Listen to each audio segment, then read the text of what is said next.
Bueno, buenas noches. Estamos acá reunidos por una actividad presencial y vamos a tratar dos vascos en China.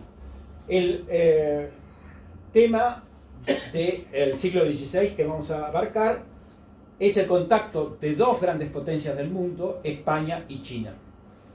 Por supuesto, España mucho más poderosa que la China.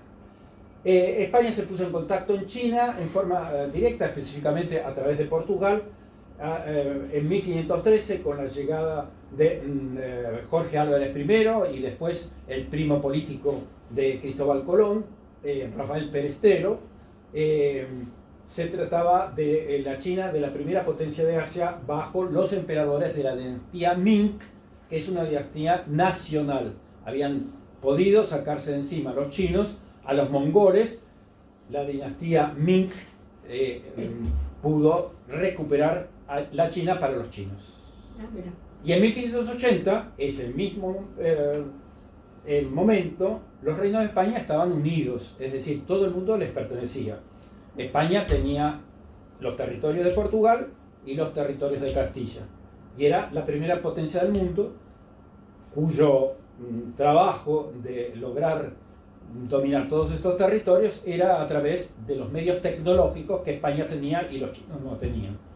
Por ejemplo, lo que hizo el Imperio Español es el barco de 3 mástiles y los 20 cañones que tenían normalmente de artillería los navíos españoles, e impusieron la cultura occidental a todo el mundo. Entonces, siempre con la ayuda de los vascos. No se olviden, la flota de Vizcaya fue la que protegió a Cristóbal Colón de los posibles ataques de otras potencias de Europa cuando hizo un segundo viaje para seguir descubriendo América, y principalmente el gran almirante de la flota española que murió justamente antes de largar la Gran Armada contra Inglaterra fue Álvaro de Bazán, que para todos nació en, ¿cómo se llama? En León, pero las raíces eran distinguida familia de Navarra, del Valle de Baztán. El apellido Bazán, que es muy común en la Argentina, sí, periodista, etcétera, que fue pateado por etcétera, vienen todos del Valle de Baztán, que goza de nobleza colectiva y que todos reconocemos a través del escudo ajedrezado en blanco y celeste, que es de los Anchorena, etcétera, por tener una nobleza colectiva. Todos utilizan el mismo escudo, que no es de linaje, sino de geografía. Y vamos a sacar a luz estos dos sacerdotes vascos que quisieron predicar con la palabra de Dios en el siglo XVI a China, y sufrieron no poder predicar, y uno de ellos pergeñó un plan para que sorprenderá en el curso de esta exposición. Para que ustedes vean cuál era la China de aquel momento. Ustedes ven Pekín, Nankín, que era la capital, Pekín al norte, que después se hizo capital porque los manchúes eran de esta zona, y cuando conquistaron la China lo hicieron capital. Y estas eran las principales ciudades, y la principal ciudad que nos interesa es Cantón, porque esta es la provincia de Cantón, o Guangdong, si quieren expresar, y los españoles, esta era una isla española. Para que ustedes... Formosa.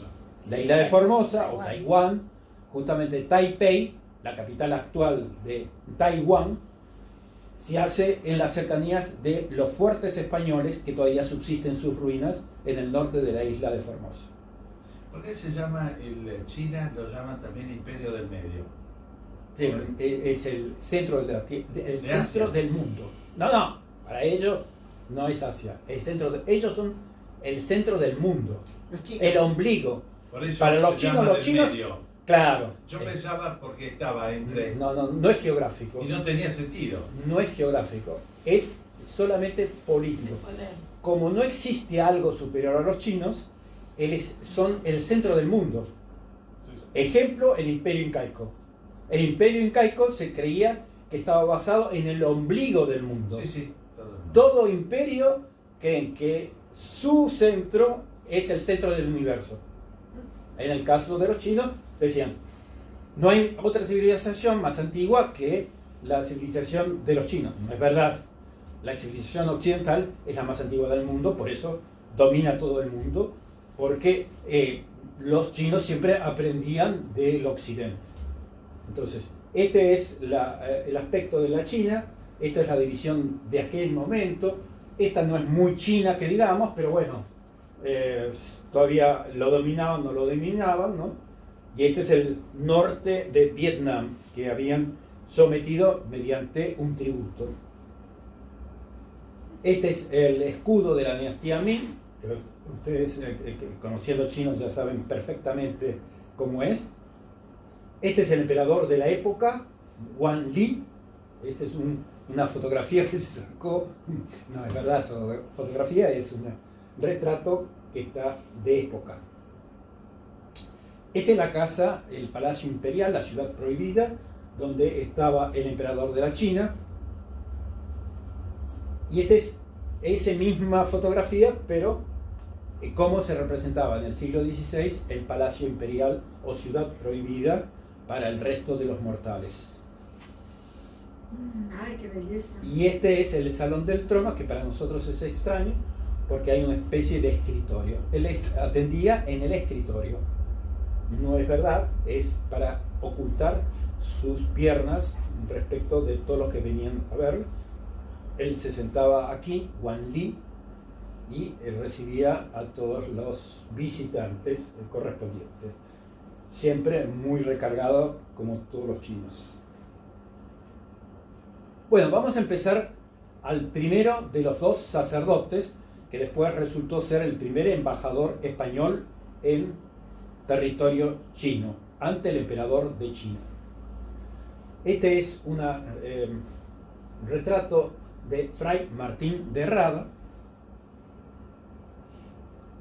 Este es un dibujo que se ha hecho sobre él. Bueno, vamos a ver quién es Martín de Rada Cruzat. Cruzat, sí. Son ambos apellidos bien vascos, bien de Navarra.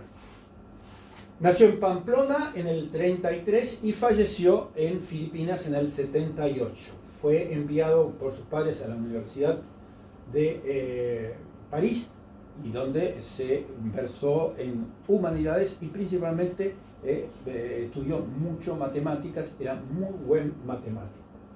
Pero bueno, debido a las distintas temas de las guerras de religión, ustedes no se olviden, entonces se retiraron a los hermanos de la Universidad de París.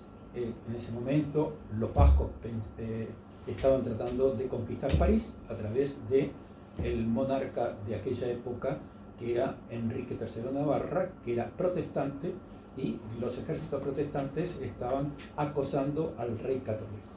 Entonces, para ello se los mandó a la Universidad de Salamanca, mucho más tranquila que ese panorama un poco guerrero que estaba Francia en las llamadas guerras de religión entre protestantes y católicos. Ingresó a los agustinos en el convento de San Agustín de Salamanca en el 54, inició sus estudios teológicos en la Universidad de Salamanca, pasando de aquí al convento de Toledo, de la Orden de los Agustinos, obviamente. Entonces, en 1560 se alistó para las misiones y salió en la nao Trinidad. Este es uno, principalmente las naos, las carabelas y los galeones, luego las grandes naves de la expansión española. Y en 1561 salió de Sanlúcar de Barrameda, ahí en Andalucía, y llegó en agosto a México. Y su nombre desde el primer momento mereció el elogio del padre Alonso de la Veracruz, quien aseguró también vino Fray Martín de Rada, hombre de raro ingenio, buen teólogo y eminentísimo en matemáticas y astrología, que parece cosa monstruosa. Entonces se desarrolló su vida en México, tuvo muy buena conducta dentro de México, aprendió algunas lenguas de México y después pasó a la evangelización de Filipinas, conquistada por el vasco Miguel de Legazpi. Entonces ahí también efectivamente se aplicó con esmero y era bastante caritativo. En 1565 vendió un par de cálices para poder dar de comer y comprar arroz para la necesidad que tenían los españoles allí. Acá lo reconocen como Fray Martín de Arrada. Nosotros en el idioma vasco siempre ponemos una letra epentética en el inicio porque no concebimos la R inicial. Por eso también los castellanos tienen esa forma rara. Nosotros en castellano la R inicial latina siempre es R. Así que de aquel, en 1569 Martín de Rada presentó un proyecto para apoderarse de la China porque veía que no se podía predicar en la China la palabra de Dios. Por otro lado, en Filipinas, él pudo aportar sus conocimientos geográficos a través de las matemáticas y determinar que las Filipinas caía dentro del territorio castellano y no portugués.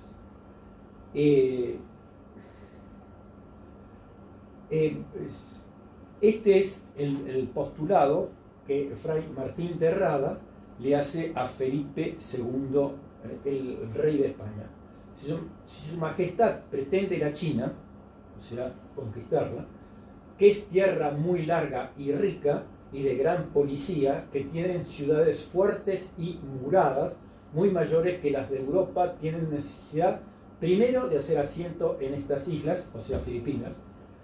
Lo uno, porque no sería acertado pasar por entre tantas islas y bajíos como hay a la costa de ella, con navíos de alto bordo, sino con navíos de remos. Lo otro también porque para la conquista de una tierra tan grande y de tanta gente es necesario tener cerca el socorro y acogida para cualquier caso que sucediere, aunque según me he informado, así de portugueses como de indios que tratan con ellos, como de un chino que tomaron los días pasados en un junco. La gente de China no es nada belicosa y toda su confianza está en la multitud de gente y en la fortaleza de las murallas, lo cual sería un degolladero si se les tomase alguna fortaleza, y así creo que mediante Dios fácilmente y no con mucha gente será sujetado. Esta es la presentación del plan de acabar con los emperadores de China, no por quedarse con la China más allá de las razones comerciales, sino que cada vez que intentaban ingresar en China las pasaban muy mal porque no se podía predicar la palabra de Dios. Este es el viaje que hizo en todas las islas filipinas Fray Martín de Rada. Este es un plano de época de 1570, cómo se concebía todas las distintas cosas que no se compadecen con la realidad. Y en definitiva esto vendría a estar dado por Japón, que no es así, es mucho más largo, y acá las Filipinas le falta, acá sería la isla de Taiwán o isla de Formosa. ¿Y a la derecha qué hay? Arriba y abajo. Este es América y este es Nueva Guinea. Este es Nueva Guinea. Porque era un mar español, el Pacífico. En este momento iba a ser totalmente español, porque en 1580 esto que era de Portugal, esto que era de España, se unen en un solo reino, que es el reino de España. Ergo, todo esto, no se olviden que no aparecieron todavía los holandeses, que los holandeses se quieren liberar de España y dan una guerra de 80 años para liberarse de España. Este es un grabado de época de qué era la China, un funcionario chino, y el plan presentado en 1569 por Fray Martín de Rada fue también pergeñado y años después, 7 años después, lo presenta el gobernador de las Filipinas, el capitán general de Filipinas, Francisco de Sande, el segundo capitán general, para conquistar. Él estimaba con 6.000 arcabuceros y piqueros. Más tarde, 6 años más tarde, el predicador Alonso Sánchez, después de visitar la China, estimó en 10.000 el ejército necesario para empezar la conquista. En el 83, el gobernador de Filipinas, Ronquillo, estimó 8.000 y 20 barcos. La audiencia de Filipinas en el 86 quiere decir que no era un proyecto que se había dejado de lado, sino que todos estaban agregando ciertas características, y dice, la audiencia es, che, con 12.000 hombres y 6.000 aliados japoneses podemos conquistar la China. En el 82 los españoles recorrieron la isla de Formosa y posteriormente se hicieron de la isla de Formosa, que es la parte norte de Filipinas. Y la isla de Formosa está a un tiro de piedra de la China continental. Para que ustedes vean, la isla de Formosa es la isla del origen del pueblo malayo. O sea, todos los filipinos, todos los polinesios, todos los indonesios y todos los de la isla de Madagascar descienden de esa isla como población original. ¿Qué se llama ahora Malasia? No, la isla de Taiwán o Formosa. La isla No. de Formosa, de acuerdo a nuestra forma de denominarla, o Taiwán en chino, ni los chinos eran originarios, solamente vinieron con Chiang Kai-shek, y hoy en día son 20 millones, y los originales pobladores de la isla de Formosa son 500.000, que son el origen del pueblo malayo. Toda Malasia, toda Indonesia, toda Filipinas, toda Polinesia y toda la isla de Madagascar descienden de esa isla. Es la patria original de todos esos pueblos. Pueblos que están desde el Pacífico hasta el Asia, hasta el África. Una dispersión de todo el mundo. Entonces, en el norte de la isla de Taiwán se estaban establecidos los españoles y eran de donde iban a dar el golpe.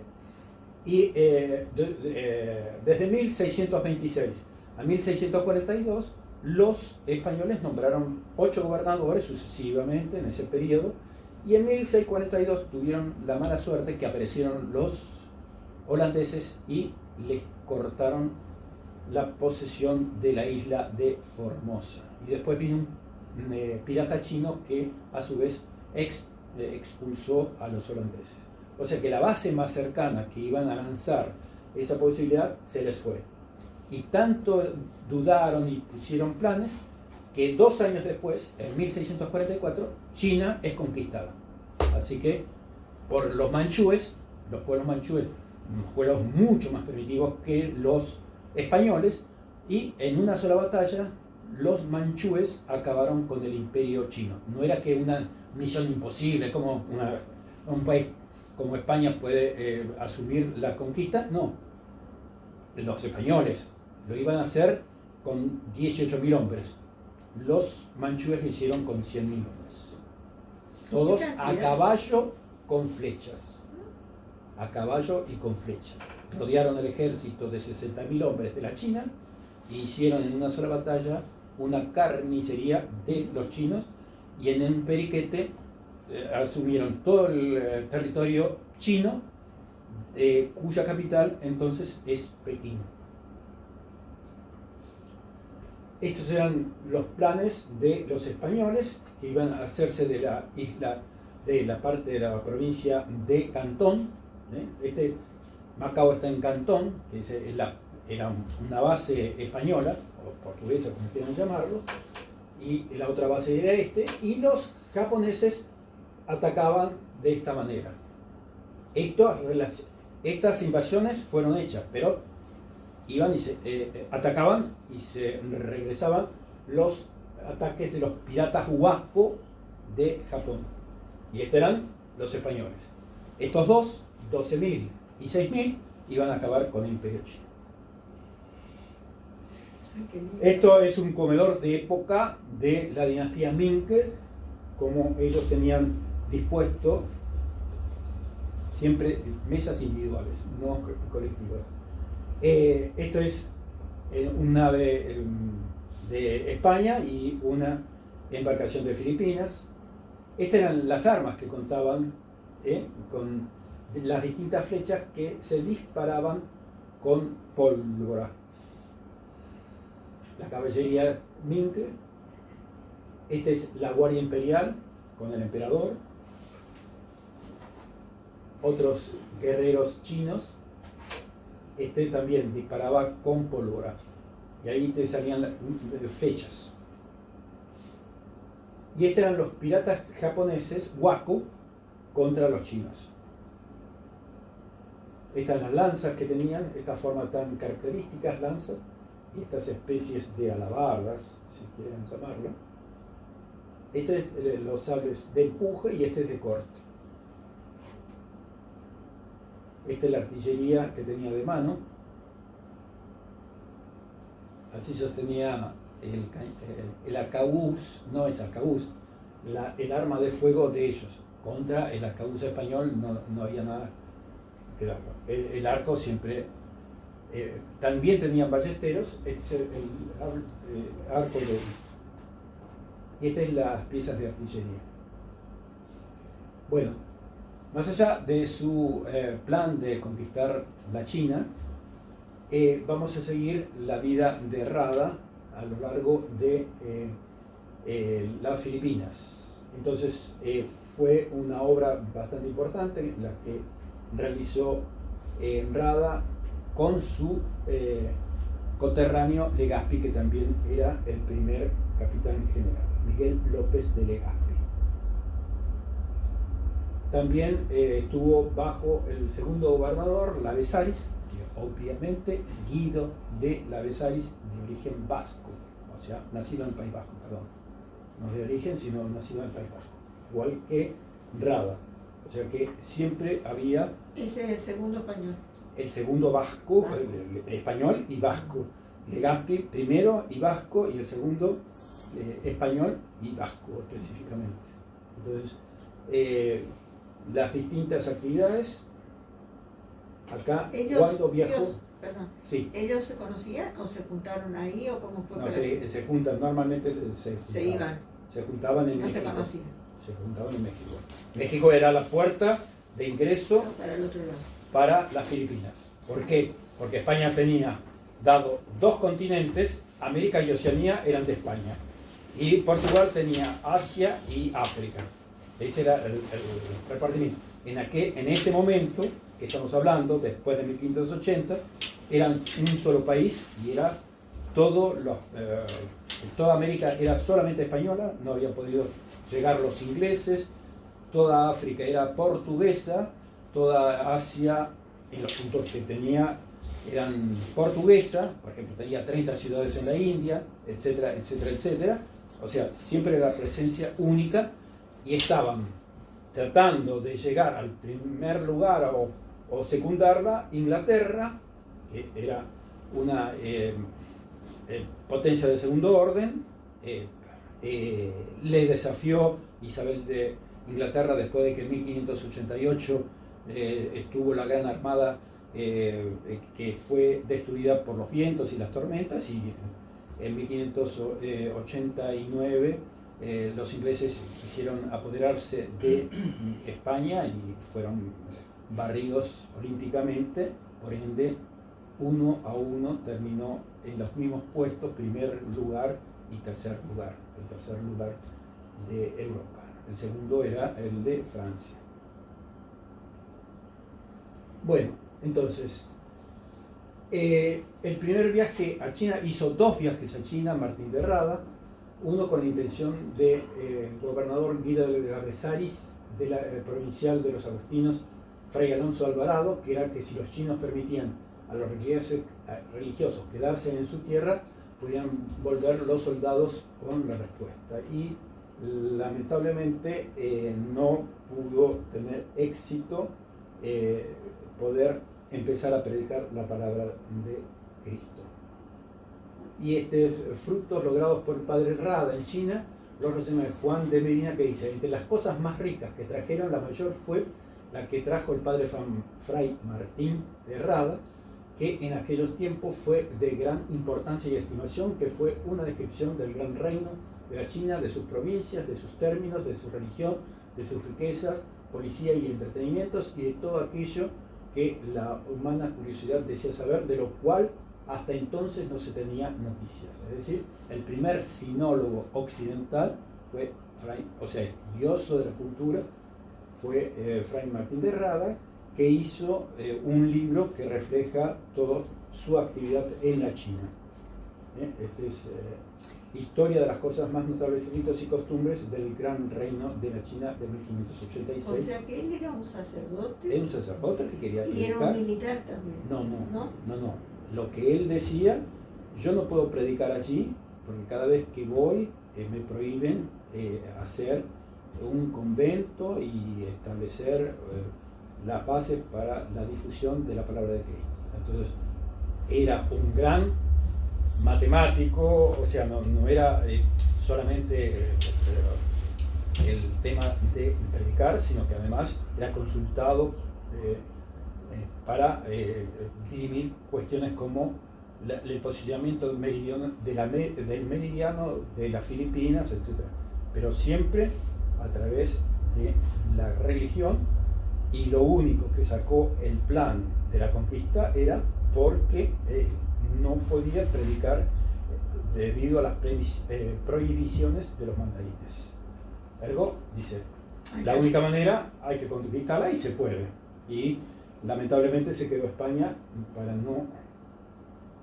Bueno, hizo un segundo viaje también y de todas maneras no pudo lograr... después vino una expedición a Borneo y después de tantos avatares y no lograr hacer una buena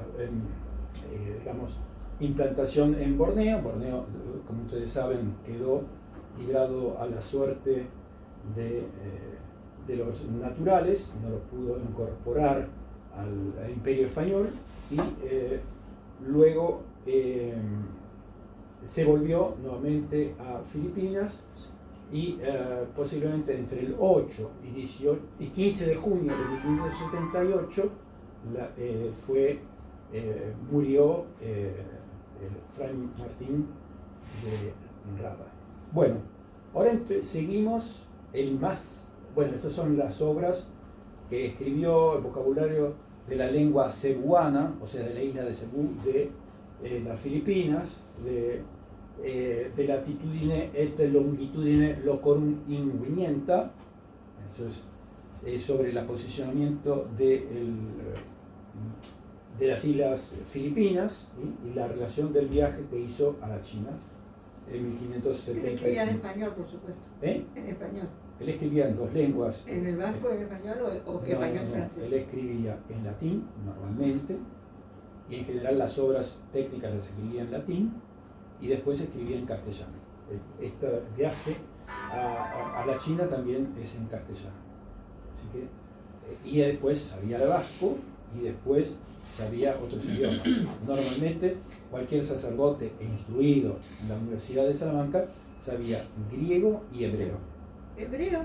Sí, nosotros en nuestra religión católica es necesario saber hebreo. Nosotros en la ciudad de Buenos Aires, cuando el colegio secundario era tradicional, estudiamos latín, griego y hebreo. En el Colegio Nacional de Buenos Aires. ¿Hebreo? Claro, sí, es una de las lenguas santas nuestras. Es decir, pues yo no lo sabía. Bueno, pero evidentemente el Señor Cristo predicó en arameo. Arameo no es hebreo, pero bueno, tienen puntos de contacto, y nosotros necesitamos para nuestros rezos y nuestras tradiciones católicas el concepto de la sociedad hebrea y de los usos y costumbres de los hebreos. El segundo personaje, el sobrino nieto de San Ignacio de Loyola, Fray Martín Ignacio de Mallea, que incorporó el nombre de Loyola en el apellido de Loyola en recordación de su tío abuelo, y cuando era obispo del Río de la Plata utilizaba el apellido de su tía abuela, de tío abuelo, en respeto de él. Bueno, este es el más viajero de todos los españoles y vascos de su época, porque se dio 2 vueltas y media al mundo. Es el primer hombre de la Tierra que dio 2 vueltas al mundo y media. Entonces, ese nació en Eibar, Guipúzcoa, en el 1556 y murió en la ciudad de Buenos Aires en 1606. Fue hijo legítimo de Andrés Martínez de Mallea y de Marina Usoa de Loyola. Su madre era sobrina carnal de San Ignacio de Loyola. Y entonces adoptó el apelativo Loyola. Movido por su celo apostólico, dirigió sus pasos al oriente, particularmente a China también. Como ven ustedes, era un imán. China se conocía desde hace 1800 años. No era que los españoles descubrían nada nuevo.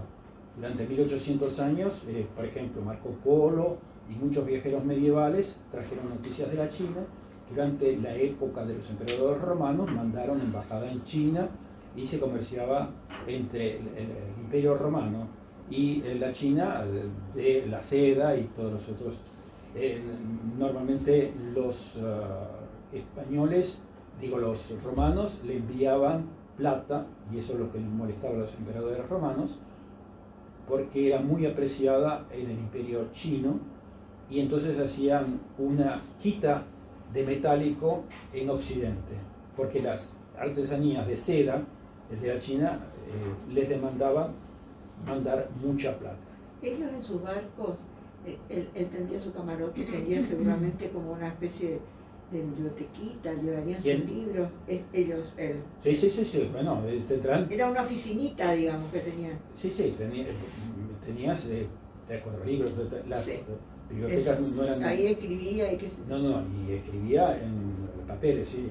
Pero era como que en el barco tenía un lugar. Claro, después conversan, si no se van a dormir algunos. Bueno, no, pero perfecto. yo pregunto porque después me olvido preguntar. Sí. Entonces, bueno, primero, evidentemente, se fue de Sanlúcar de Barrameda a la China a través de México. Este es uno de los libros, el libro de Fray Martín. Pero ese no es él. No.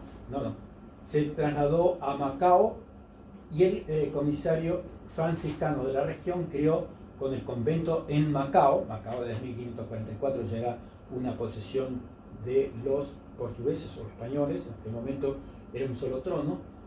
Entonces, tomado por compañero a Juan Bautista Lucarelli, se dirigieron ambos a Malaca. Y en oposición de las autoridades tampoco se le pudo predicar la palabra de Cristo. En China intentó, no pudo, se trasladó a Macao, le quiso hacer en la península de Malasia y tampoco pudo, así que tuvo que regresar a Ceilán. Ceilán era una isla portuguesa, y luego en el sur de la India estuvo 6 meses en Cochín. Luego se dirigió a Goa. Goa es la ciudad donde está enterrado San Francisco Javier. El cuerpo incorrupto de San Francisco Javier está en la catedral. Otro de los vascos que tuvo que predicar en Japón y en la China, y que terminó sus restos en la India. Actualmente se conservan en la India. Y entonces, con ello, Loyola realizó la aventura de toda una vuelta al mundo, porque regresó en agosto de 1584 de donde había a Lisboa, donde había salido de España y regresó a España. Durante 3 años estuvo tratando de hacer la predicación en el antiguo, en el Extremo Oriente, y le dio en el sentido de las agujas del reloj, visto desde el norte, la primera circunnavegación del mundo para él. Pero obviamente Sebastián Elcano lo había hecho antes, en 1522 hizo la primera circunnavegación, y en este caso teníamos la segunda circunnavegación al estilo de Juan Sebastián Elcano. Y entonces hizo unos apuntes que llamó el itinerario, y esto fue llevado a los órganos de difusión de los padres franciscanos. Este es el plano de la villa de Macao, donde este era el establecimiento portugués en aquel momento, en la China. Este es las antiguas construcciones. Actualmente queda ese frente de iglesia, pero no quedó la iglesia que está detrás. Esta es la China que visitó. Entonces, en el río de las Perlas, ustedes saben que China tiene 3 ríos: el río Yangtze-Kiang, el río Amarillo y el río de las Perlas. El río de las Perlas es de Cantón, y a la salida en el océano de la China tenemos la ciudad de Hong Kong y la ciudad de Macao enfrentados en cada uno de ellos. Esto como nos representaban en las pinturas del Oriente a los occidentales, parecen como diablos, y esto es en una pintura japonesa como eran los grandes pantalones de los españoles y portugueses. Este era el vehículo imperial de los chinos,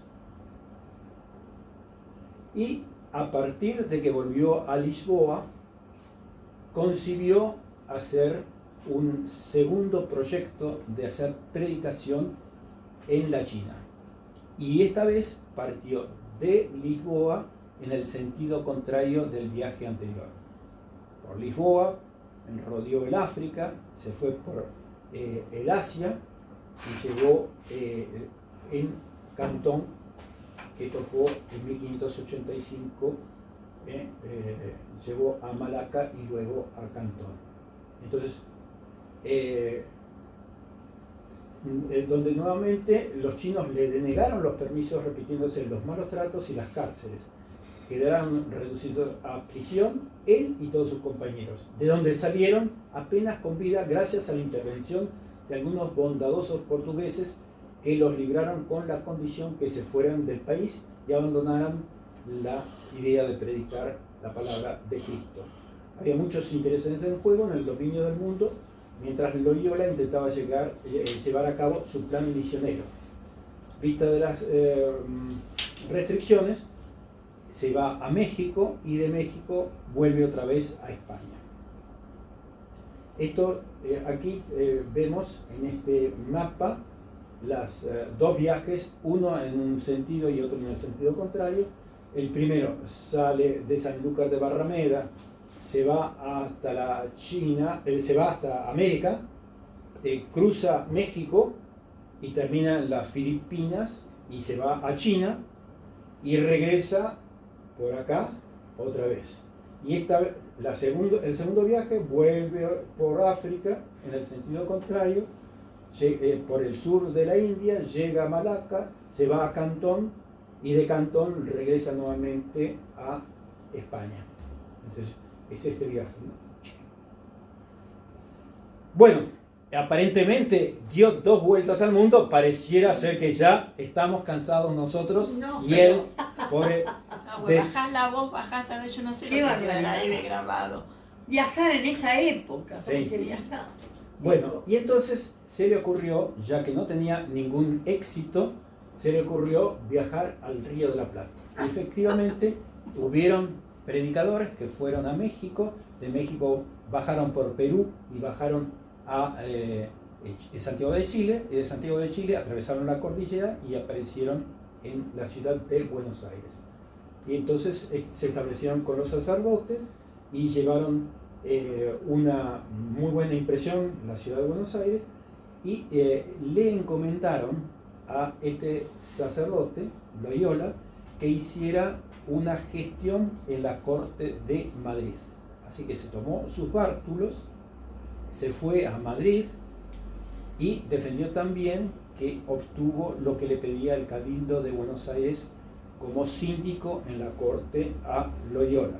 Obviamente, estando en España, fue nombrado por la Santa Sede obispo del Río de la Plata. O sea, el sacerdote, ahora obispo. Por tanto, regresa nuevamente a el Río de la Plata, a la ciudad de Buenos Aires, y se va a su sede obispal en Asunción del Paraguay. Pero no solamente hizo una tarea muy importante en la corte, sino que cuando regresó hizo una tarea muy importante en la diócesis del obispado, dando origen al primer sínodo de la diócesis. El primer sínodo es la reunión de los sacerdotes que tiene la diócesis para establecer un criterio unido sobre cuáles son las nuevas predicaciones que van a hacer, en cómo se van a tratar ciertos temas. Entonces, fue el primer reunión de sacerdotes de... entonces, hizo algunas fundaciones de institutos religiosos y llegamos, cuando visitaba para hacer un segundo sínodo la ciudad de Buenos Aires, murió en la ciudad de Buenos Aires el 9 de junio de 1606 a las 7 de la mañana. A su muerte se dice con elogio que solo dejó gratos recuerdos un muy pobre ajuar. Loyola fue un franciscano misionero de los grandes, el obispo más cualificado de Paraguay y Río de la Plata, religioso coherente con la austera reforma de San Pedro de Alcántara por él adoptada. Después vamos a ver que cuando se entró a la habitación donde se hallaba muerto el señor obispo, lo único que se halló fue una cama, un colchón, una armadura de cama, 2 sábanas y en su casa un pabellón de tafetán morado, un hábito viejo, una mesa vieja y una silla vieja con una pata quebrada. Fue todo lo que dejó al morir un hombre que dio 2 veces y media la vuelta al mundo para predicar la palabra de Dios. Sic transit gloria mundi, como dijo Tomás, así pasa la gloria en el mundo. Y con esto damos por acabado la conferencia del día de hoy. Perfecto. Vamos a